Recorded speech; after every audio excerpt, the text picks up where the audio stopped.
Hi, everyone. I'm Diana Gray from UiPath. I'm the Community Marketing Manager for Americas. And today we're going to be talking about the second session on user interface automation with modern design in studio. And today we have with us Paul Oswick and Mason Turvey to go through this. So, Paul, with that, I'll hand it over to you. Okay. Hi. Just a quick introduction. My name is Paul Ostwick. The senior RPA developer at First Horizon Bank. I actually live not too far from you. I'm up in Ocala. And so today what we want to focus on with UI automation is OCR and computer vision, which are sort of similar. OCR stands for optical character recognition, if you're not familiar with it. And so I have an example PDF here. Normally you're used to, like with Word documents and even some certain PDFs and things, the text is text. You can highlight, you can copy and paste. It's easy for UiPath to read it. But what I have here is I have an example of a PDF where what I'm doing is I'm actually clicking and dragging, and nothing happens because this is essentially an image. This is not seen as individual text, individual characters. This is an image. So what happens if we want to extract the text out of this? And so in that case, we would use something called OCR, optical character recognition, which what it does is it processes the image and it tries to figure out what the text is just by pattern matching.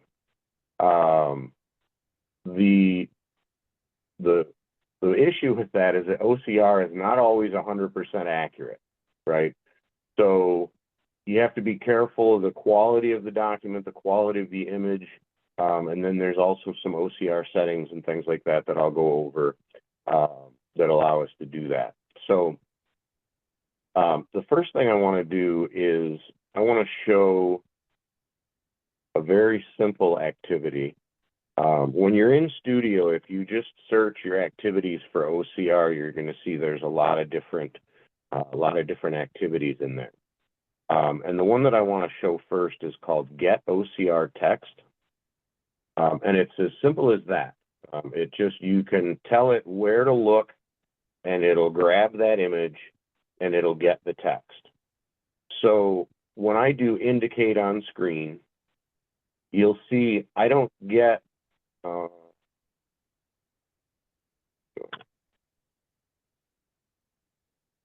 don't know what that was doing. That was some PDF warning. Okay, so you'll notice that when I'm trying to indicate a selector here, I'm not getting anything except the entire document window. That's all it'll give me because these aren't individual objects on the page. So if I go ahead and I click that, it gets that selector, but it's gotten that whole window. And one thing to note is that there's different OCR, what we call OCR engines. So this is the Get OCR Text activity, and by default, it's using the Tesseract OCR engine. But you'll notice over here, we have under UiPath OCR activities, we have different engines we can use. There's UiPath Document OCR. There's OCR for other languages, which is kind of nice. Screen OCR, a little bit different. You can also use Google, Microsoft, Azure, if you have, accounts with them that you can use theirs. Tesseract is the default. It tends to work pretty good for me, and I'll go over some of the settings. So what I've done with the Get OCR Text activity is, again, I've just indicated this whole window, this PDF viewer window. And if we look at some of the settings, you'll see just like other activities, we have a selector, but you'll notice it just points at the Acrobat Reader window, right? There's no individual objects for it to find. And what I'm going to do is I'm going to output whatever it finds to a variable called screen text. And you'll see I have a log message here so that it'll just dump that out. And then if we look at the Tesseract, the OCR engine activity itself, there's quite a few more settings here, actually. You can do different things like inverting. So imagine if you inverted this, everywhere that's black would become white and everywhere that's white would become black. It's like a negative image for a photograph. You can designate the language, right? So if it's not a standard language, it can understand how to interpret it. There's different OCR profiles: screen, scan, and legacy. You can find specific definitions for those in the UiPath documentation. And you can also do scaling. And what that means is that essentially doubling the size of the image or tripling it, like blowing it up, like blowing up a photo. And so all of these things can be used, depending on the situation, to make the OCR more accurate. If you have a lower quality source, different things like that. So, but what I'm going to do is I'm just going to go ahead and run this just like this, so that we can see what it does.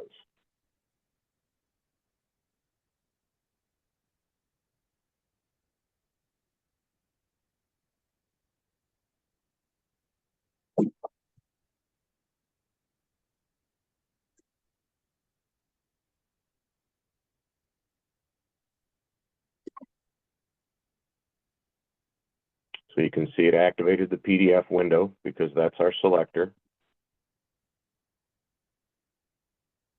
Execution has started. So what it's doing right now is it's grabbing this as an image and it's processing it. And then it's done.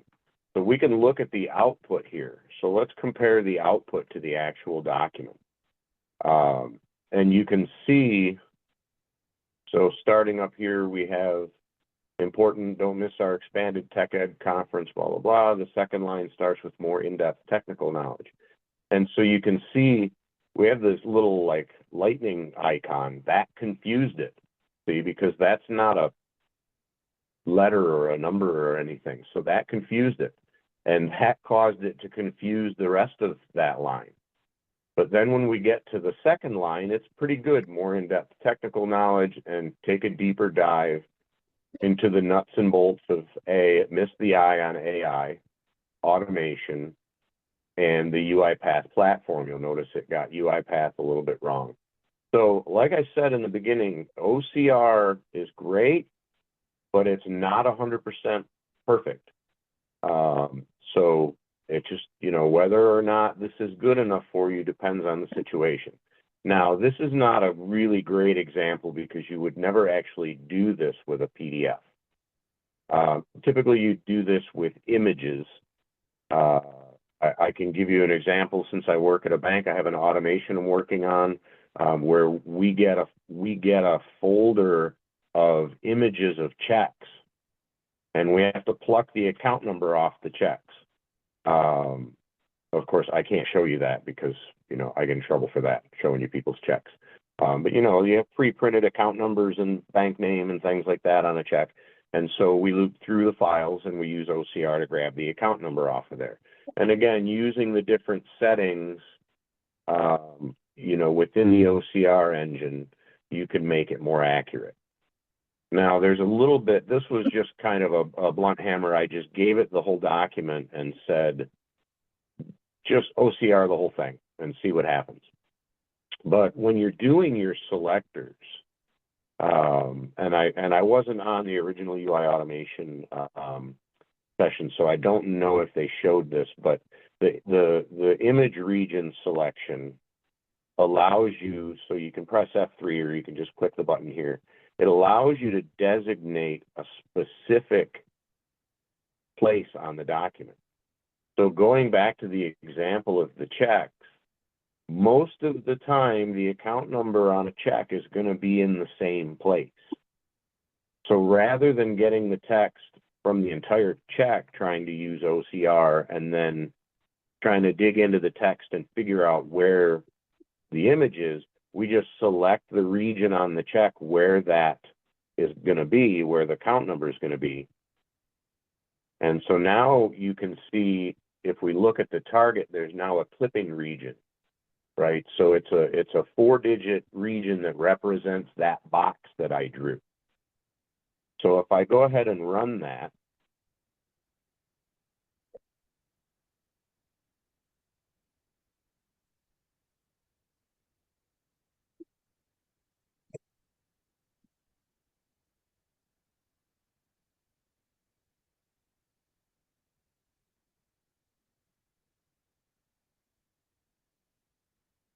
and now you can see the only text that it got was from that region. It got decrypt text off of that. And you notice it's exactly accurate. And part of that is because it's large, bold, black text with a simple font on a white background. And so all of these things factor into how accurate your OCR is going to be. Larger text is better, high contrast is better, simple fonts is better. So this is kind of just a basic example of what OCR does. Again, this is not text. I can't highlight this. This is really an image, just like a photograph. But we're able to use character recognition to get the text out of that. Now, specific to PDFs, because PDFs are something that, you know, we work with a lot, especially in banks. I don't know about other companies. There is actually a read PDF with OCR activity. And you'll notice that over here, read PDF with OCR. And you'll notice I have the same OCR engine, Tesseract OCR, but it's inside a different activity. And then this activity has, of course, what's the file name, right? And then there's different settings. What DPI do we want to work with? And then we're going to, again, output the text to the variable. So this, I guess technically this isn't really UI automation, because what we're doing is we're directly reading the file without opening. So I could close this and it wouldn't matter, because I've given it to the path to the file. And so when I run this,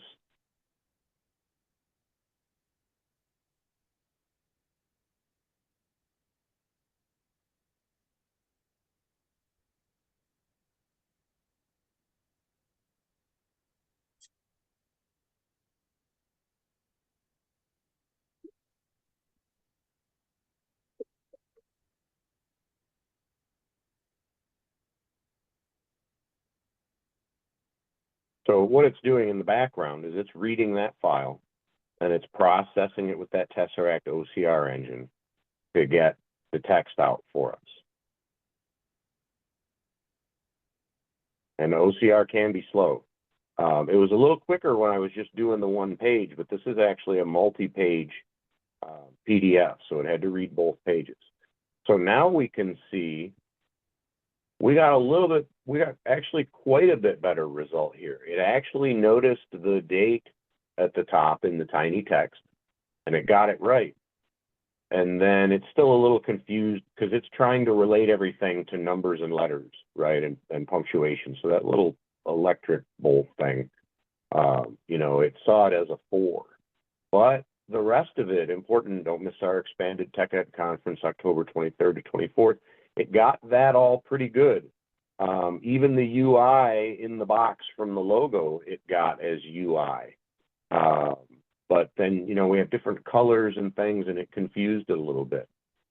You know, we've got some graphics and things. So even graphics, it's trying to figure out what that is. It's doing the best that it can. So again, very useful. Not always 100%. So it's a little bit of trial and error to get it to be accurate and to get the information out of it that you need.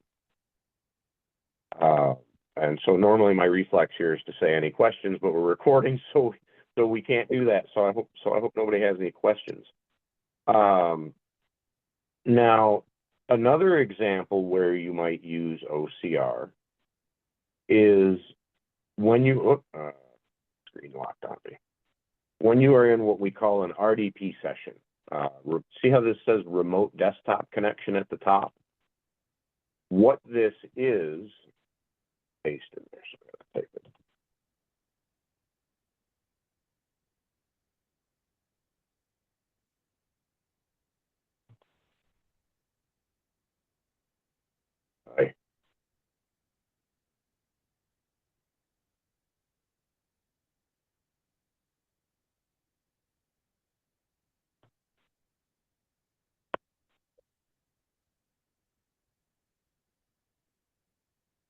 There we go. Okay. So what a remote desktop connection is, this is another computer. This is a server in our company, one of our QA UiPath servers. And so what I'm doing is I'm opening up the RDP application and I'm telling it what server to connect to and what user to use, and then it asks me for that user's password, and it connects me. So we're now in control of the desktop on another computer. The problem is, just like when we're doing an image or that PDF I showed you, when I try to indicate with UiPath, all it sees is the window. It doesn't see any individual UI elements within the window. And the reason that is because what RDP is really doing, and then you might hear about things like Citrix as another example of a virtual session. What it's really doing is it's streaming that desktop as a video, essentially. It's my computer doesn't understand what this is. It's just streaming it like Netflix or Hulu. You know, it's streaming images to this application on my desktop. So we run into that issue where, okay, now we can't get individual things out of here. And the same thing, if I open up, say, a web page, and I hit indicate element, it won't let me pick any of the individual elements on that screen. So if I go back to my OCR, another good example, say that on this page, I want to click the top category. Well, let's make it simpler. We'll do the menu bar at the top. Say I want to click documentation. So we have an activity, click OCR text.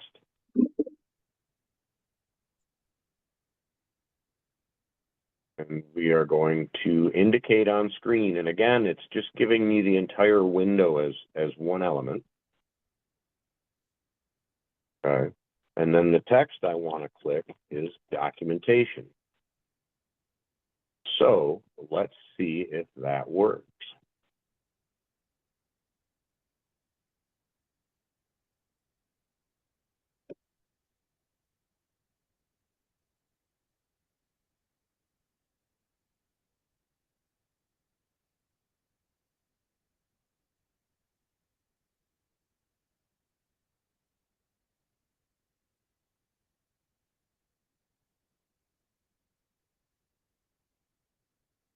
So what it's doing now is UiPath is taking a snapshot of this window.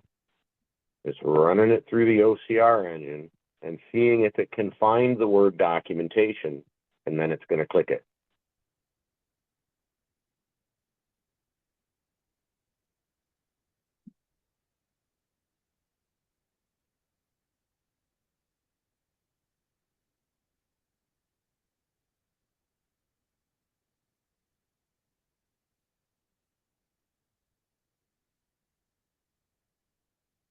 I'm going to guess that it's not finding it. Again, OCR is not 100%. No, see, timeout exceeded. So it did not find documentation on the screen. So let's tweak it a little bit. I'm going to re-indicate, but what I'm going to do is I'm going to use that region selection, and I'm going to give it just the menu bar. That way it's not trying to deal with the whole page. In fact, I didn't even look. The word documentation, does it appear anywhere else on here? I don't see it. Okay. So I indicated just that menu bar. Let's go ahead and see if it succeeds this time.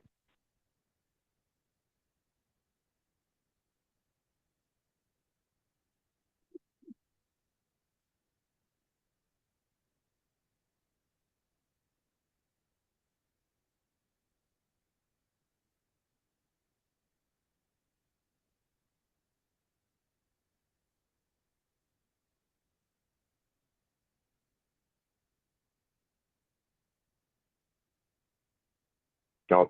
Okay. So this is interesting. We got a little different error message because I designated just that specific area up there.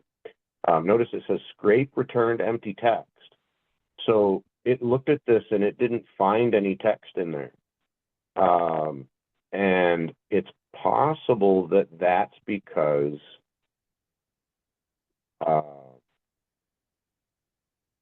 we have white text on a black background. So I'm going to go ahead and I'm going to try the invert.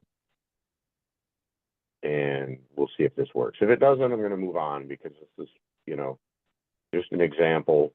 And you're getting to see that OCR is tricky. You got to play with it to get it to work right. But let's see it. Let's see if I get this right this time.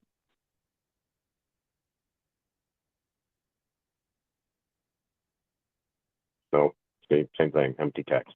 So this is something we'd have to play with a little bit more to try to get this to work. So like I said in the beginning, OCR is useful. And you can see with the inaccuracies, think back to my example on reading the account number off of checks. If we're then doing something with that information, we're very concerned about whether it gets that account number accurately, because if it doesn't, then the rest of the automation is doing the wrong thing. And, you know, one of the issues here, it could be that the Tesseract, the Google Cloud OCR might work better. The UiPath, you know, screen OCR might work better because we're, you know, we're working on a screen rather than a document. So there's a lot of ins and outs. So that's pretty much it for OCR. There's not a whole lot that you do with it. It's literally just trying to read an image and extract text out of it. And then they have given us some things. You can specifically read PDFs. You can click things.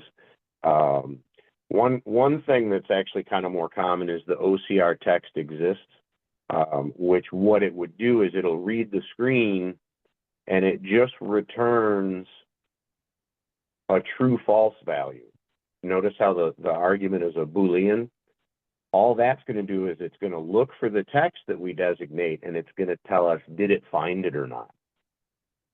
So there's some different options here with the OCR, but there's not a lot to it.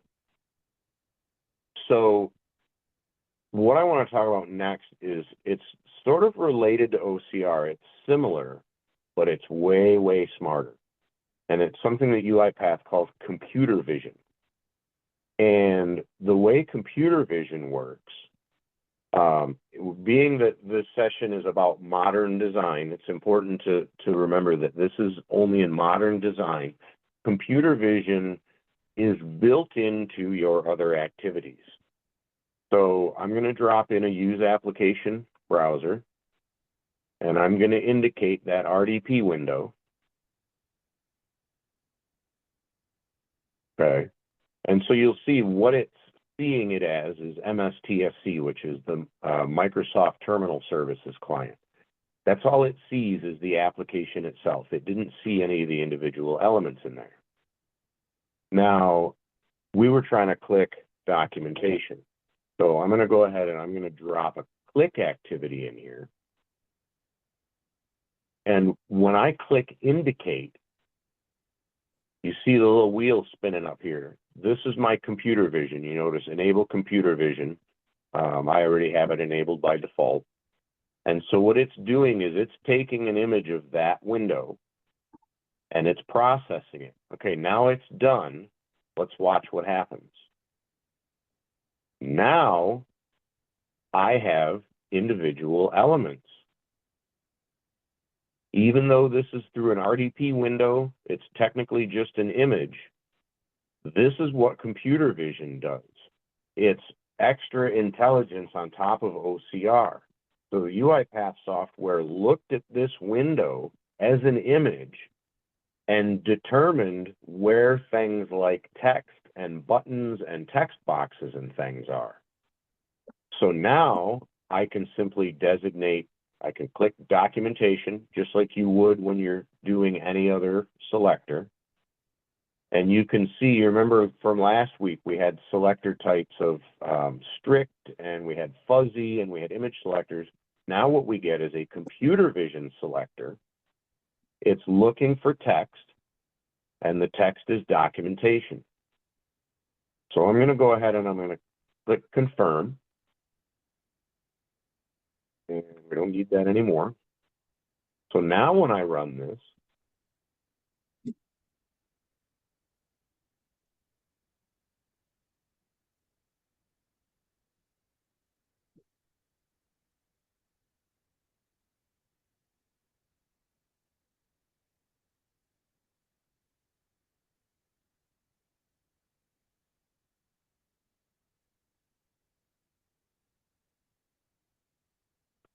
and there we go.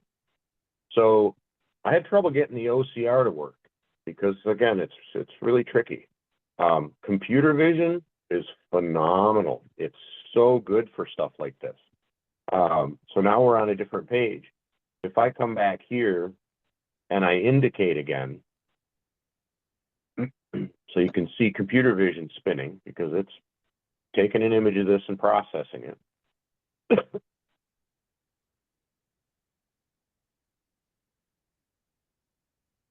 And so now you'll see that it's identifying all of the individual elements. And then I want to click one that hopefully it'll be a little bit different. Oh, see, I scrolled. I made the mistake of scrolling. So it realized that something changed and it's got to take another image of the screen to figure out where everything is. And this is actually good because these icons are different. See if it'll get this one. Okay, so you'll notice when I did documentation on the previous screen, it identified it as text. This is identifying that magnifying glass as an icon, and you can see it's got an image. So it's really just kind of using image recognition, but it knows that it's an icon. Let's try something else and see if we can get a little different result. This one's probably also going to be icon. Yes. Okay, but I want to try one thing to see if I can get it.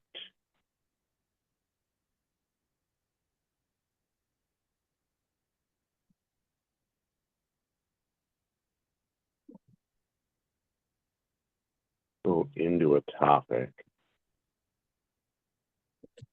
By the way, I hope you're all reading the forum and looking at the forum. The forum's great. Everybody helps each other. I haven't been on there in a couple of weeks because we're having a firewall issue, but we're working on it. So let me try the computer vision one more time. See if we get anything different here.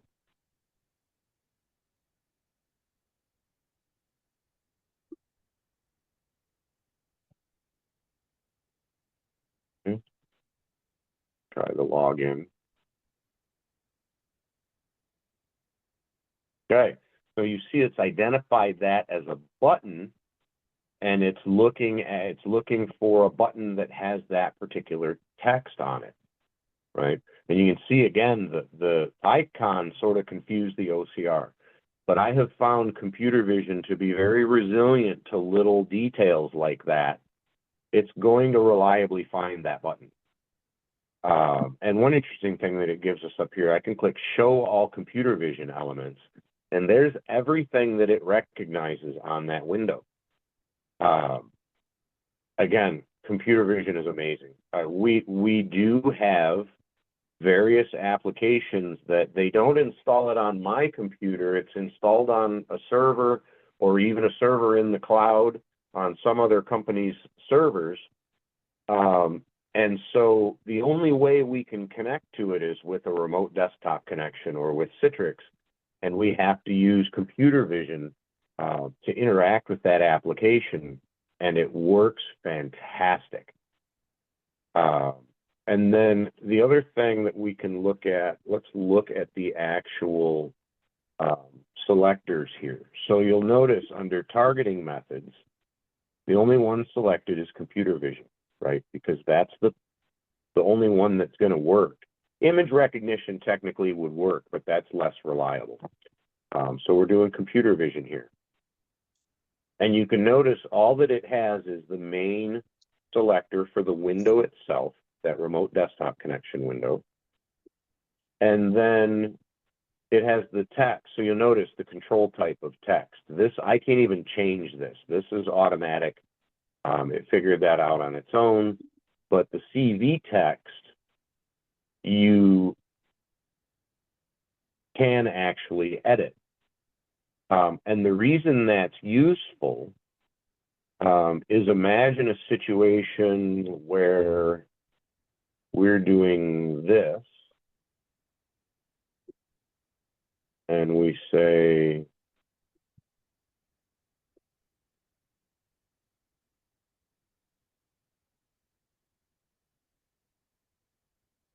well, I'll make it simpler than that. So say we have a process going and we need to use a variable to decide what to click, right? So within the properties of the click activity with the CV text, I can take that out and put my variable in there. So you can imagine we have a whole process before this where the steps before this decide what's the value of some variable.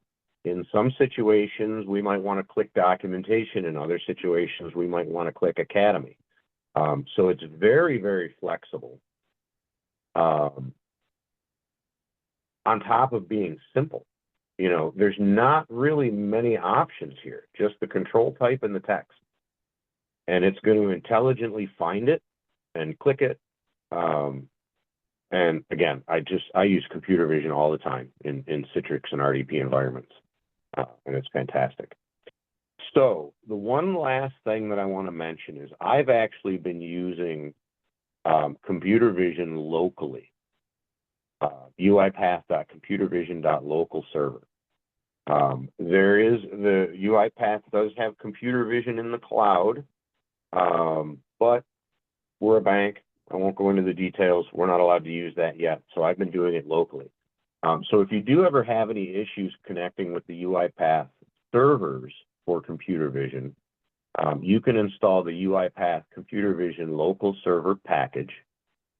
And then what you want to do is go into your project settings under computer vision and tell it to use the local server, set it to true. If you have this set to false, then it's going to use cv.uipath.com, and you have to provide an API key, which I don't have. And there's some other options in here for computer vision. There's not a whole lot, just the basic things like timeouts and whatnot.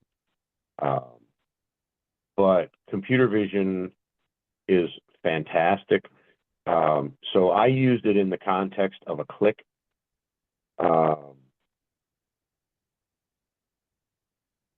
If we use, let's see, I believe, so get text, again, using computer vision. Once the wheel stops spinning, we'll know it's done and it's identified all the elements. So you'll notice we still have all the activities. And so I could, for example, use it to get the text. So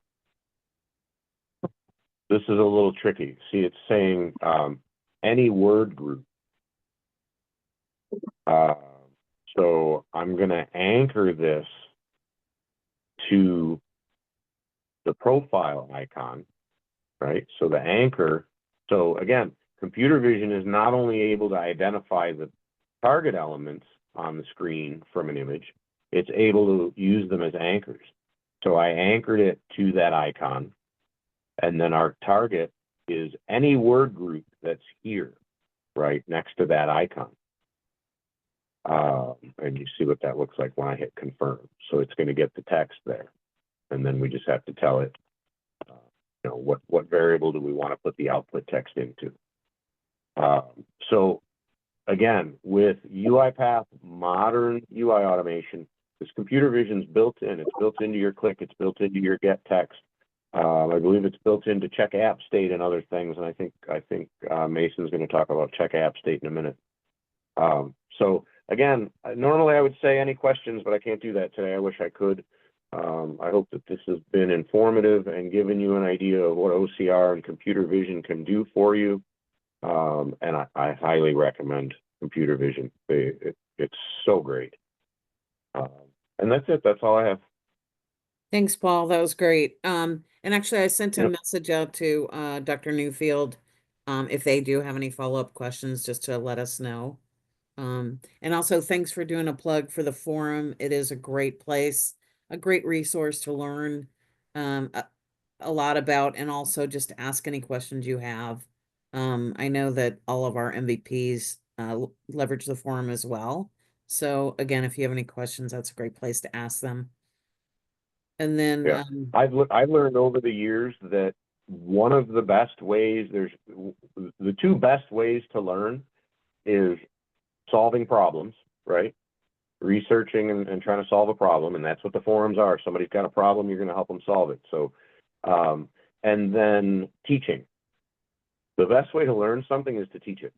And so that's what the forums are. You have people of all different skill levels helping each other, solving problems, and teaching.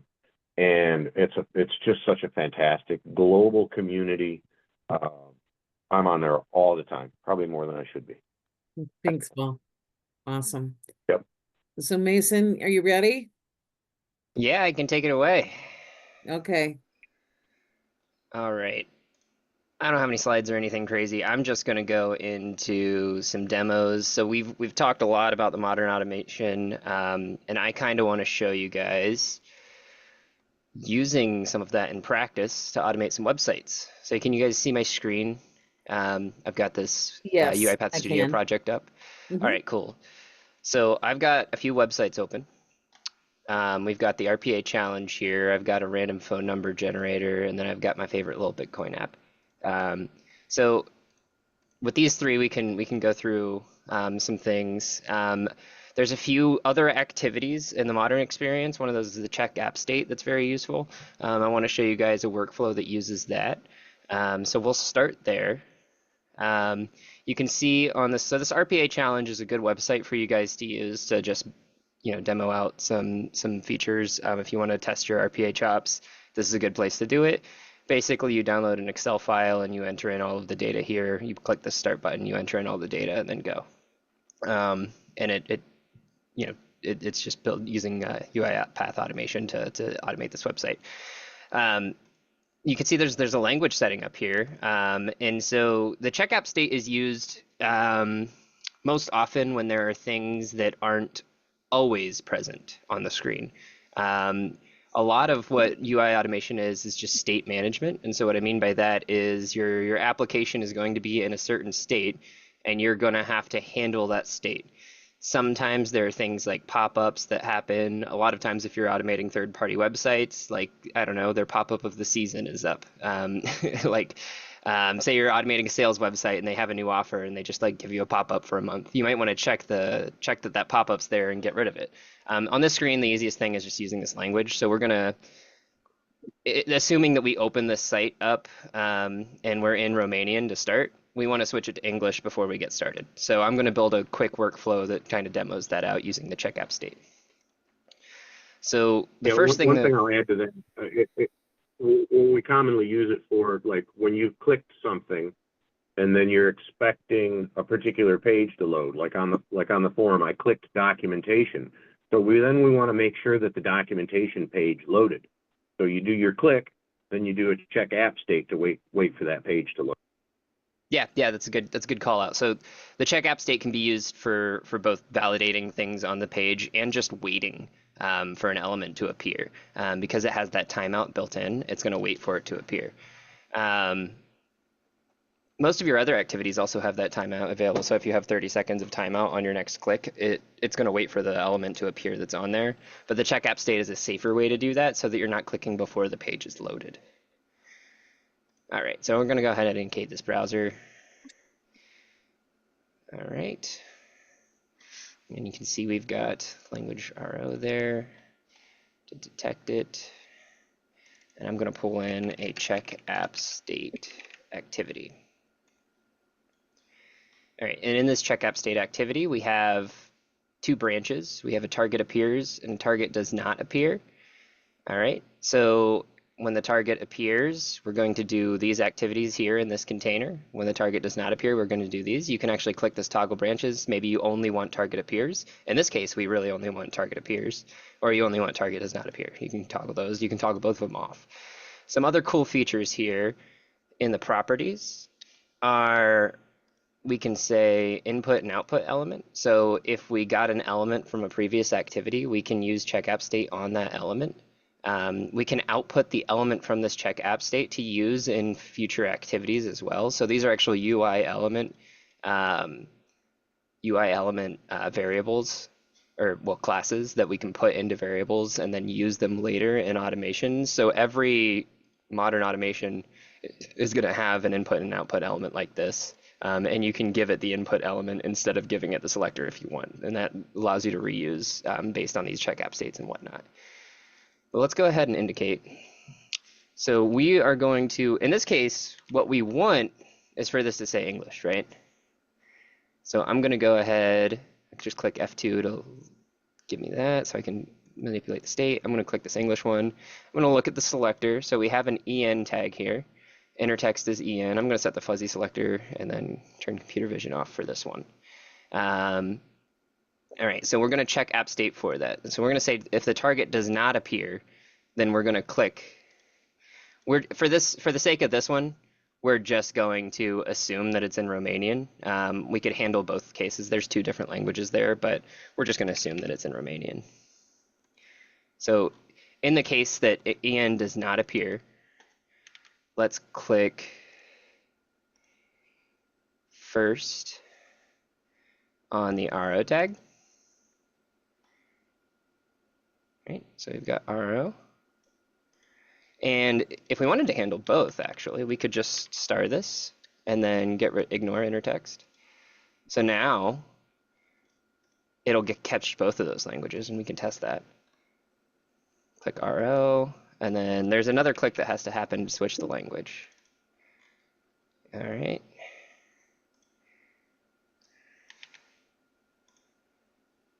EN. All right.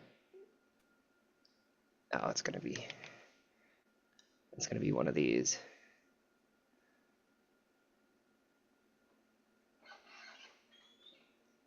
It's not gonna give it to me.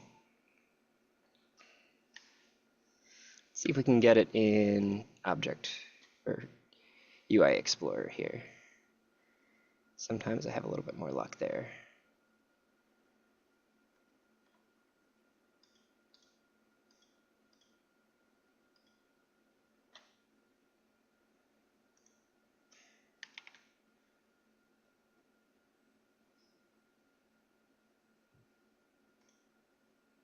There we go, span, EN, validate, highlight.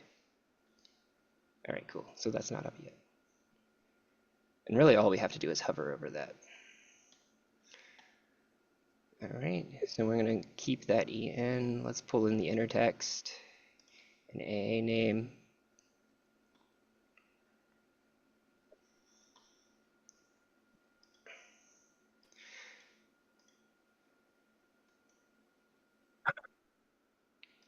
We don't need the fuzzy selector for this one. All right. So in this one, we actually don't want to click it. Let's hover over that. So hover is another activity that we can use that will move the mouse but not click. And give it a duration if we want. And let's go ahead and test this. So this should be our full workflow. So we're first hovering over RO and then clicking the EN span. Let's give that a debug and see if we can switch the language. All right, there we go. And it wasn't, here, I'll pull this off the screen so you can see it run. I'm going to go ahead and debug it off screen here, and then we can watch it run.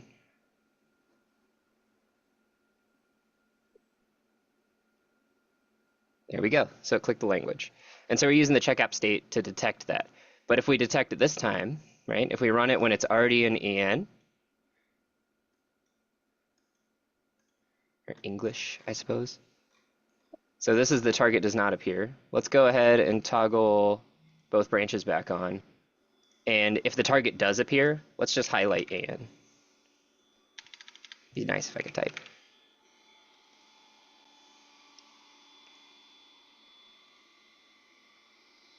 Let's just highlight it, right? All right. So now that it does appear, we're going to highlight it.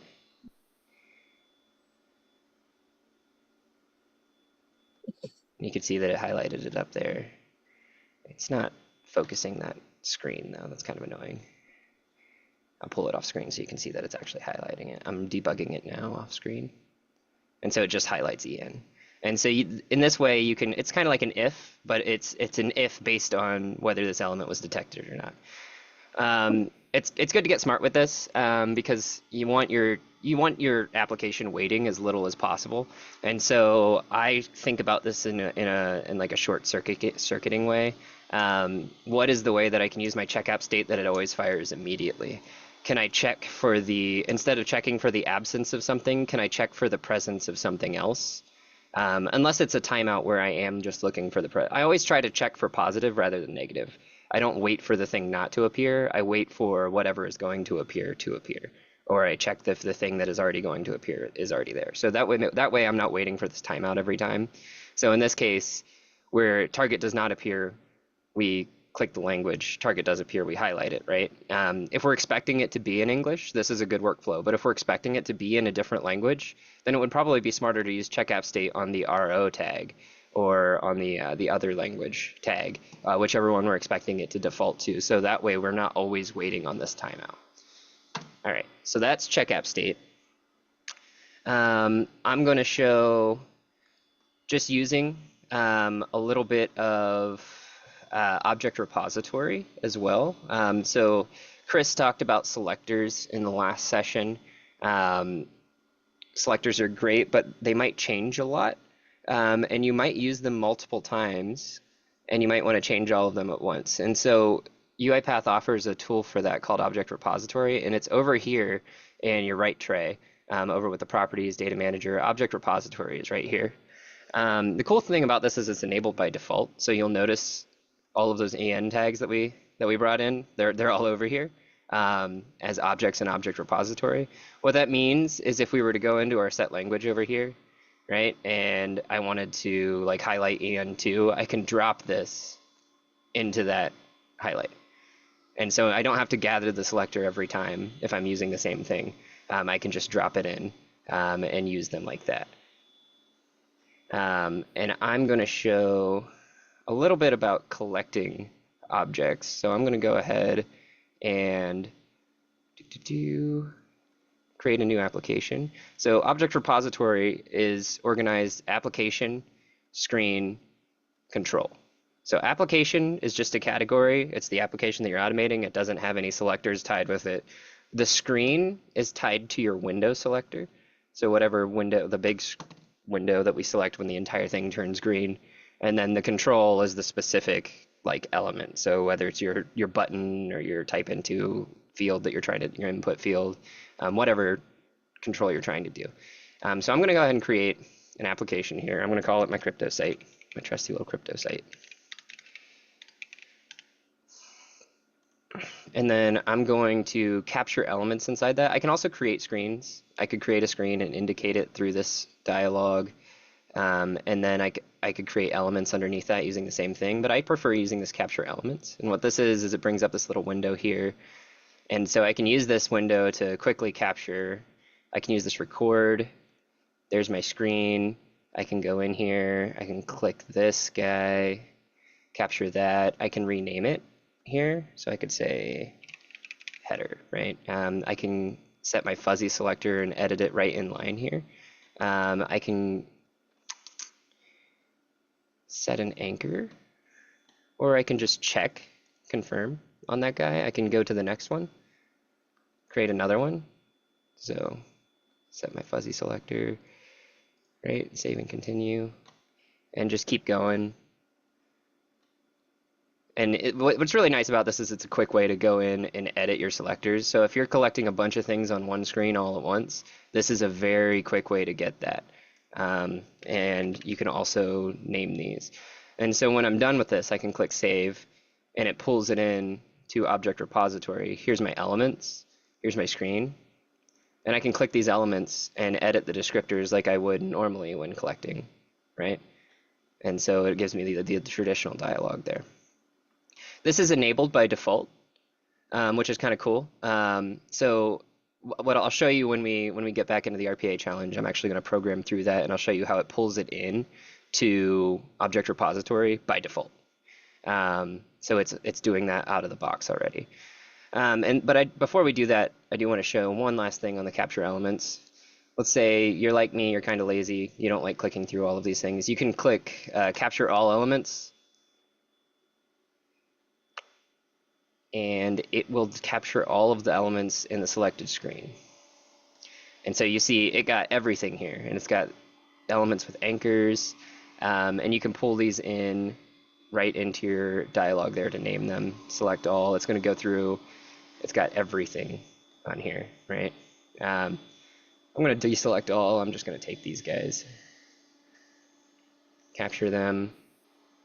You'll see it loops through each one. It tells you how many were added. And so that's a very quick way to collect a bunch of elements on the screen. We can use that to very quickly collect elements.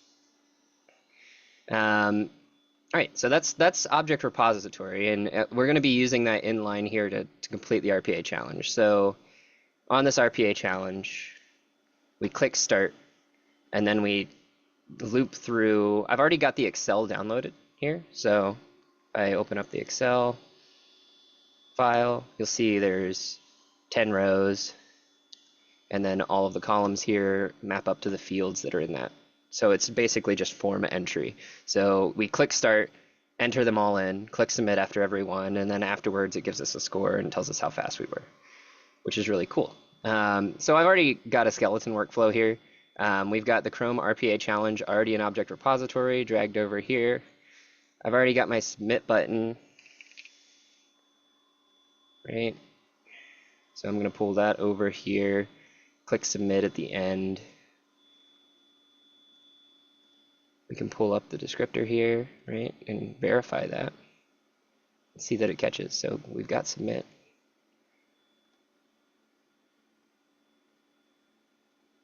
Yeah. Let's get rid of computer vision on this one. Like that. So we've got Submit there, and then we're going to do a bunch of type intos for each of these. And what I want you to notice is over here in Object Repository, we actually, every time we do a type into, it's going to pull that object into Object Repository. So we get the object, the anchor, right? Confirm that, type role into company. And just like we did with the other Excel, way back when I showed how working with Excel worked, we can pull in the same thing here. So we can pull in role in company, right? And then we can do another type into, select last name. I like to set my fuzzy selectors to 1. That basically just turns them into a strict selector. If you know your selectors are going to be static, it's safer to do it that way so that there's no fuzzy matching going on.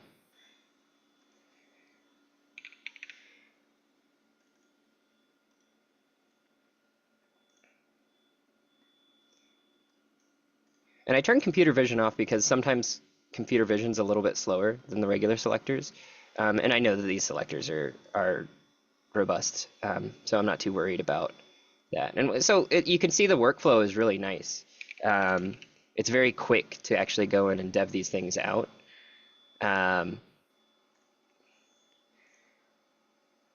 Right? I'm just going in, clicking every field, and then using the Excel that I got from there and just mapping it up with the type into name.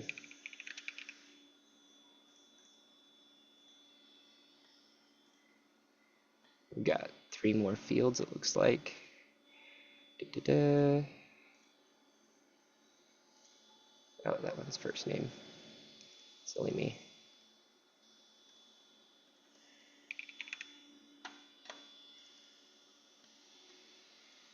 King Chrome. Company name.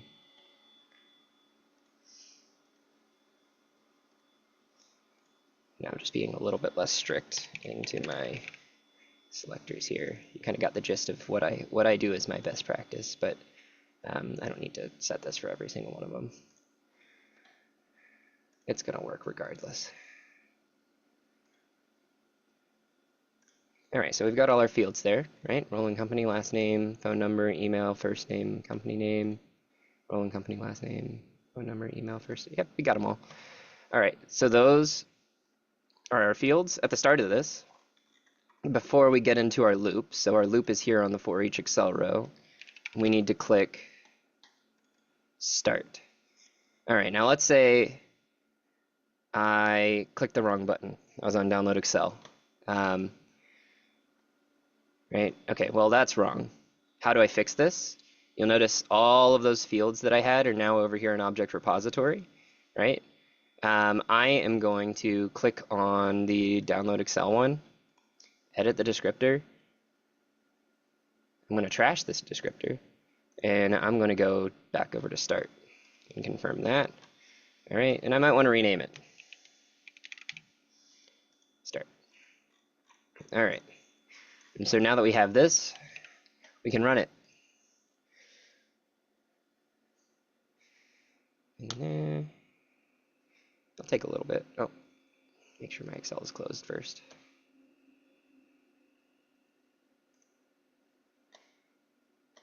All right.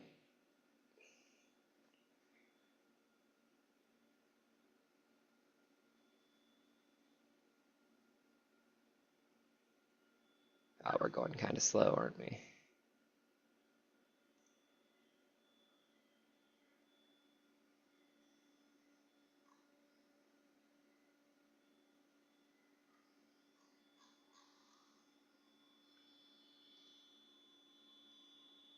Oh, I know what happened here.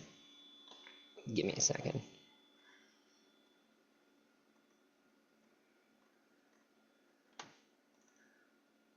I accidentally renamed one of these rows because I was doing another demo. Reload this page. Here we go. Click through it again.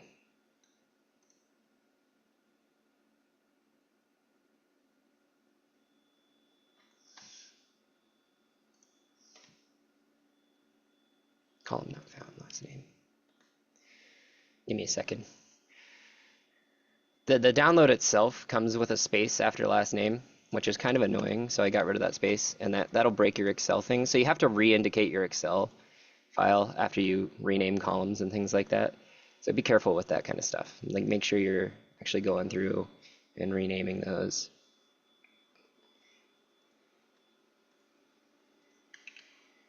All right.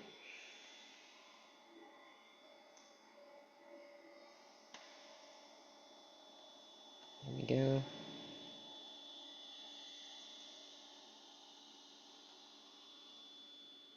Doing it again. It is. That's frustrating.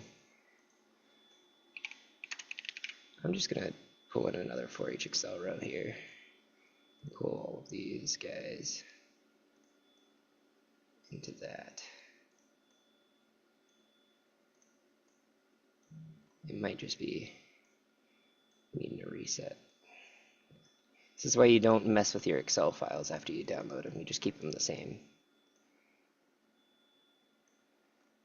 And if this doesn't work, I've got one more option up my sleeve. It's the last name field that's always giving me. So last name by field. All right.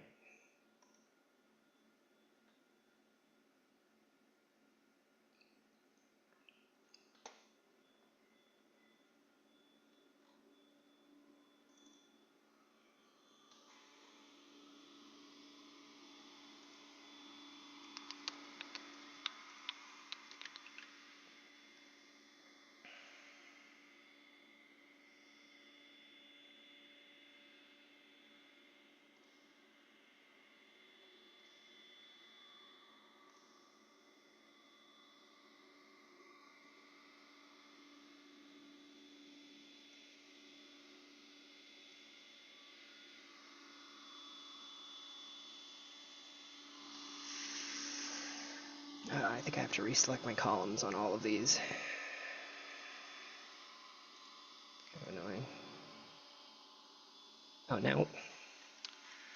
What is going on here? Give me my headers. Has headers. There we go.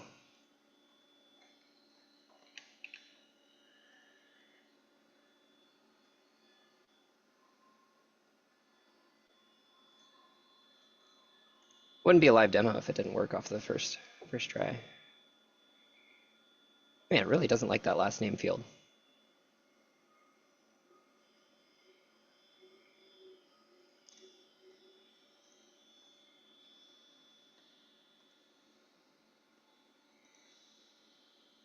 So let's debug it. Let's see what's going on here. Edit the descriptor. Searching for target. So we've got the first name, but we've not got the last name. All right. That's what's wrong here. It's actually our selector that's throwing issues. Let's look at our anchor and see what's going on there. Text last name. That looks good.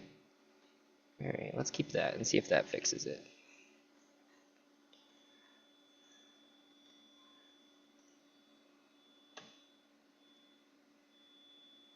I'm gonna refresh the page, get the start back.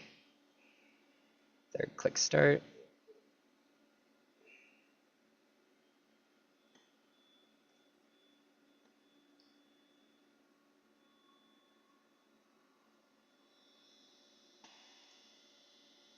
Man, it is having so much trouble today. I have done something. What it is that I have done, I don't know. But I have messed something up in my selectors. I'm gonna show just a little bit of advanced debugging, and then if we can't figure this out, I'm just gonna move on. And I'll let you all know. But I'm going to set this timeout. Yeah, that's okay, Mason. I mean, Yeah. I think it's important for people to know that sometimes you have struggles and Yeah. you just keep playing with it. You do the best you can. Yeah. Yeah, this is the last little attempt I'm gonna give, and then if it's still Okay, so throwing just off. talk through how you're troubleshooting it. Yeah. Yep. So I put the timeout lower so that this fails faster rather than waiting on the 30 seconds. And it's not able to find this element. So the question is, why is it not able to find that element? That's normally a selector issue. So if we go into the last name here, edit descriptor, that would probably be why. So it looks like it's validating incorrectly. So let's give it this guy.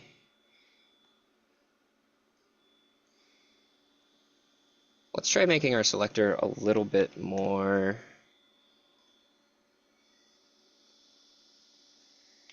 generic, because we're actually using the anchor when it comes to these.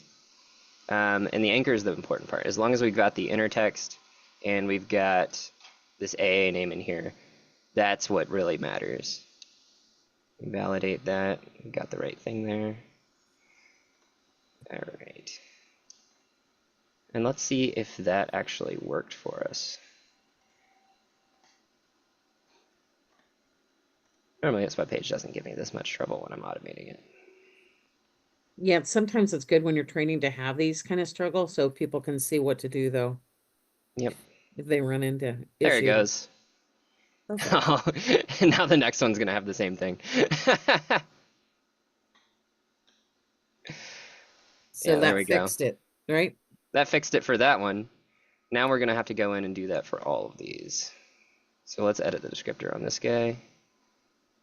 See, it's not finding the target on these, and so we're gonna have to re-indicate that target and make this generic. And so this is probably just something that I missed in the selector here, is these fields are actually changing as we're automating.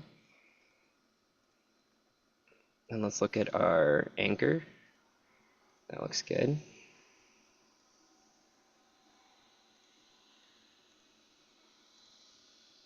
Let's see if it catches email. Yeah, see, all of these are now broken.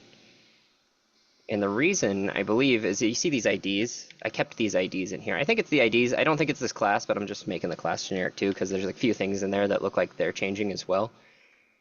And then if we look at the anchor, right? The anchor is pretty static. That looks like it's going to be the same. And the anchor is the actual differentiating part on each of these. All right. Boom. I was able to find that one, but I'm still, looks like this name is dynamically generated. And again, we have these classes. What I'm looking at here is this ng pristine and ng untouched. So if these fields change, then our selector is going to break over time. So I'm just keep pulling those out of there. I don't want them. They stink. I kind of smell test my selectors, and when there's a little part in the selector that stinks, I get rid of it. I just wildcard it. And how did they get in there to begin with? Because when we click on that selector, it's going to pull in all of the details that it thinks is relevant. It's going to give us a best guess of what it thinks are the static parts. Right? All of these ones, they're selecting fine, but I'm still going to get rid of these parts so that we don't have this.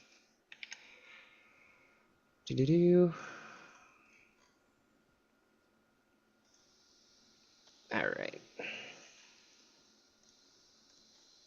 think we got them all there. Get it clean. Got all our fields. There we go. All right. I'm going to reset the web page again. And then run this guy.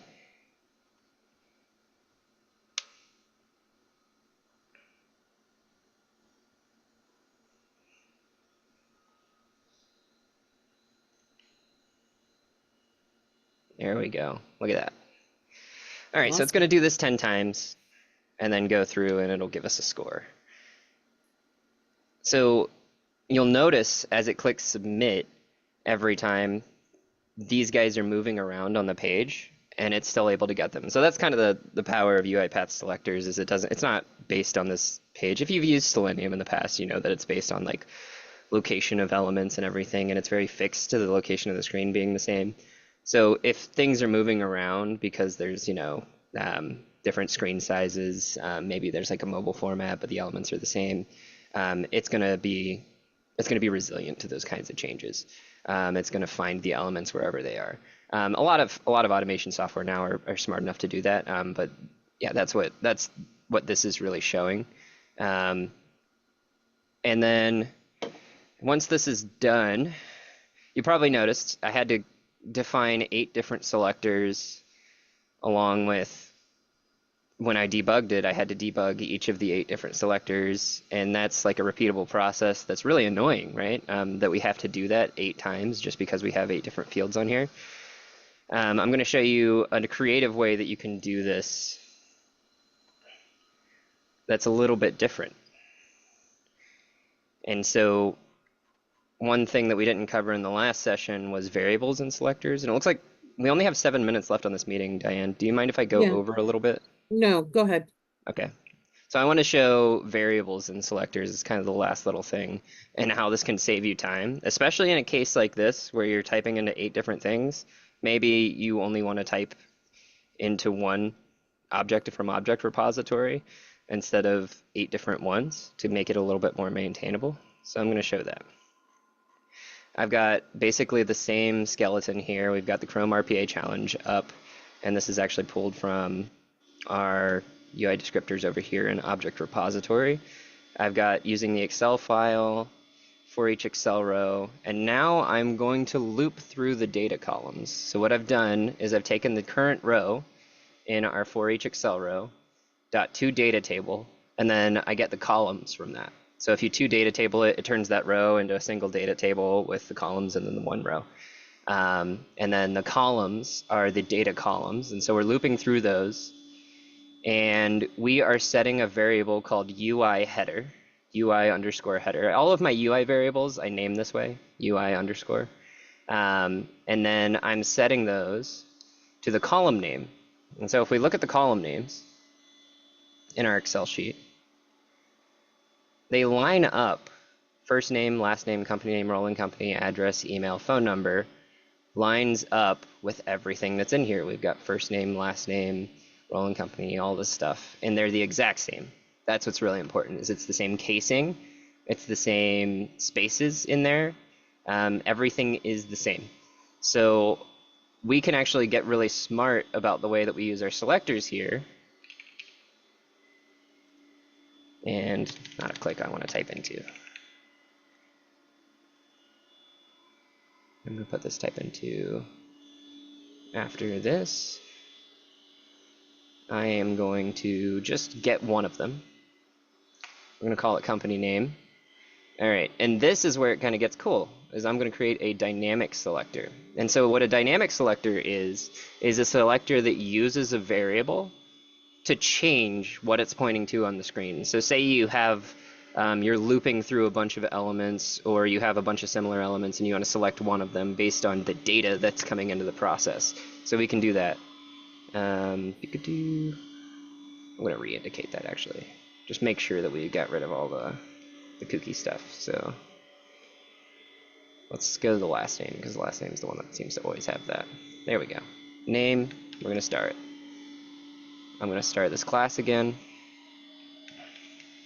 So that's the base of our dynamic selector. And just like with the other selectors, the action actually happens in the anchor on this one. So we're going to come in here and we notice last name is our anchor, and that's the value that's changing. So last name, role-in company, phone number, that's actually our variable. So let's go ahead and highlight this in the inner text. You could also highlight it here in the AA name. Either one is acceptable. Highlight this, Control K, and now we can use a variable. And I'm going to pull my UI header variable in. So my default value there is phone number. So when I confirm this, it should switch over to phone number. When you do that, it's actually going to find that what you replaced in all of the selectors in that target. So it's finding AA name equals last name here in the fuzzy selector. It's probably finding the same thing in the strict selector, and so it says it's found those in 2 other methods. I'm going to click yes, and you'll see there's my variable pulled in. It didn't pull it into the strict selector, but that's fine. We're not using that. But there it is, right? In my AA name in my fuzzy selector.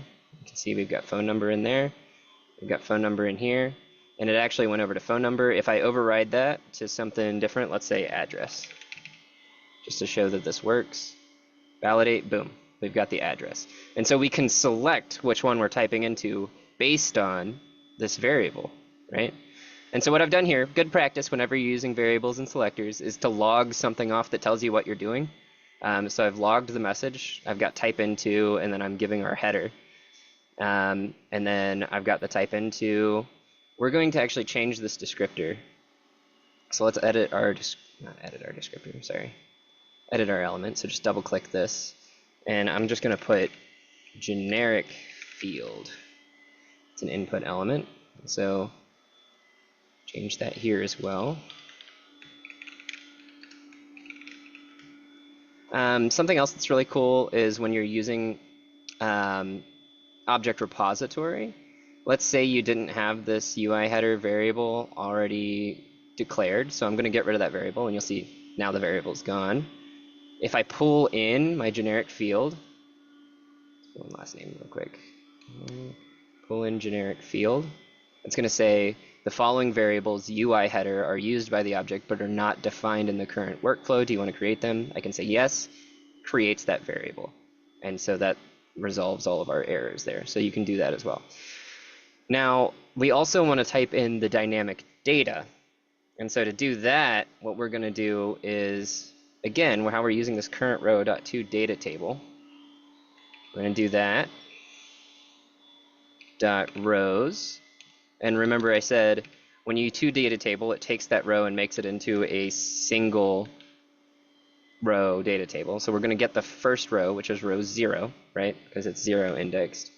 And then we're going to get the field, which is named by our column. So we could use the UI header variable here, or we could just use this here.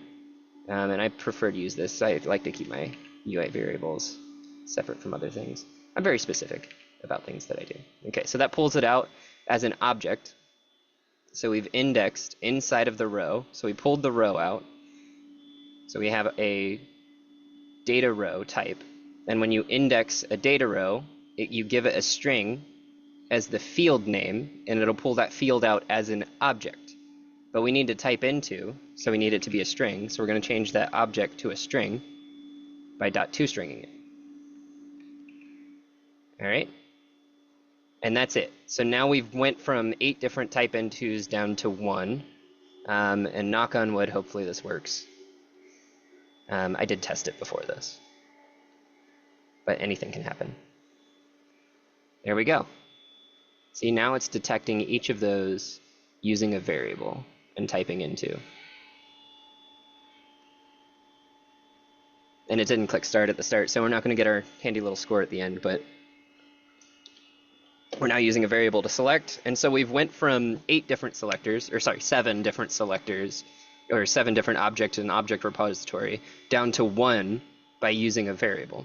So you can use this to just in creative different ways. This isn't actually one of the traditional ways that I would use a variable. Normally where I would use a variable is if I need to like pull out like a specific row of a table, I'll know what row I'm looking for, or I can use a variable that's like in the selector to find that row. Something like that.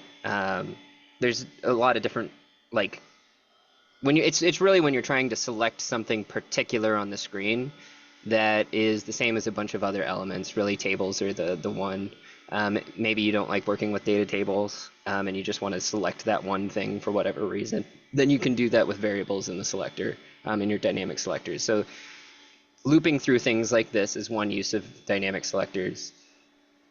Fine targeting information on the screen where there's a bunch of common things is another way that you will be able to use these. And what this really lets us do is pull data into our workflow. So we got the data from challenge.xlsx, and we pulled that in, and we made decisions based off of that data of which ones we were going to type into.